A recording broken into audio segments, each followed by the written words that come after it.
Welcome back to கிட்டு சமையல். இன்றைக்கி நம்ம பார்க்க போகிறது ரொம்ப ருசியான பலாக்கொட்டை பொரியல் பண்ணுறது எப்படின்னு தான்.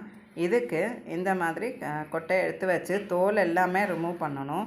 அவுட்டர் தோலும் எடுக்கணும், உள்ளால் இருக்கிற தோலும் நல்லா சீகி எடுத்து இப்படி நீட்டாக கட் பண்ணி எடுத்துடணும். அதுக்கப்புறம் உப்பு சேர்த்து குக்கரில் போட்டு ஒரு 2 விசிலுக்கு நல்லா வேக வச்சு எடுத்து வைக்கணும்.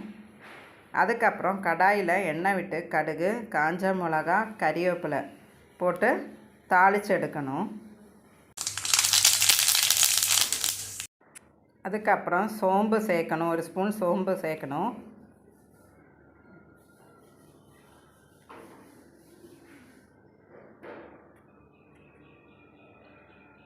இப்போ கறிவேப்பிலை, காஞ்ச மிளகாவும் சேர்த்தாச்சு.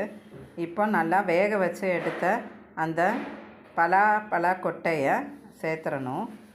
உப்பு இருக்கான்னு பார்த்துக்கணும், இல்லைன்னா இப்போவே உப்பும் சேர்த்துடணும். சேர்த்து இது கூட மஞ்சத்தூள், காஞ்ச மிளகாத்தூள் போட்டு தேவைக்கு எண்ணெயை விட்டு நல்லா கிளறி கொடுத்து நல்லா டீப்பாக ஃப்ரை பண்ணி எடுக்கணும்.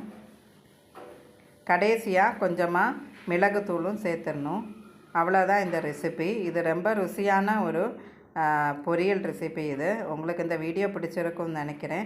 தேங்க்ஸ் ஃபார் வாட்சிங் this video. Please do like, share and subscribe Kittu சமையல்.